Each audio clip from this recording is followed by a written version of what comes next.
પ્રથમ બનાવ જીએમ દેસાઈ કમલેશ સુરેન્દ્ર બદ્રી પંક્ચરની દુકાન ચલાવી રહ્યા છે. તેમના મિત્ર સુનિલકુમાર ચૌહાણે યુપીએલ કંપની ચોકડી નજીકથી ગત મોડી સાંજે પસાર થઈ રહ્યા હતા. તે દરમિયાન અજાણ્યા વાહનએ તેને ટક્કર મારતા ગંભીર ઈજા પહોંચી હતી, જેને 108ની મદદથી સારવાર અર્થે ભરૂચ સિવિલ હોસ્પિટલ ખાતે ખસેડવામાં આવ્યા હતા, જ્યાં તેમનું સારવાર દરમિયાન મોત નીપજ્યું હતું. ઘટના અંગે કમલેશ સુરેન્દ્ર બદ્રીએ બી ડિવિઝન પોલીસ મથકે ફરિયાદ નોંધાવતા પોલીસ અજાણ્યા વાહન ચાલક વિરુદ્ધ ગુનો નોંધી વધુ તપાસ આરંભી હતી.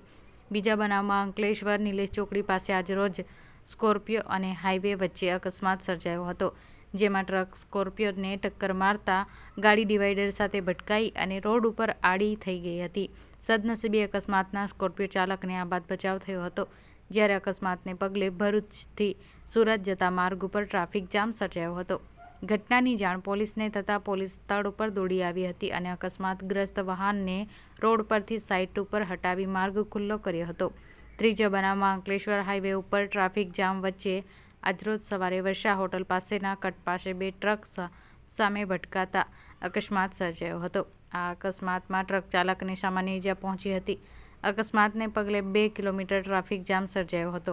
આ અંગેની જાણ પોલીસ અને હાઈવે ઓથોરિટી થતાં તેને તાત્કાલિક સ્થળ ઉપર દોડી આવ્યા હતા અને અકસ્માતગ્રસ્ત વાહનોને માર્ગની બાજુમાં ખસેડી ટ્રાફિક પૂર્વતત કર્યા હતા.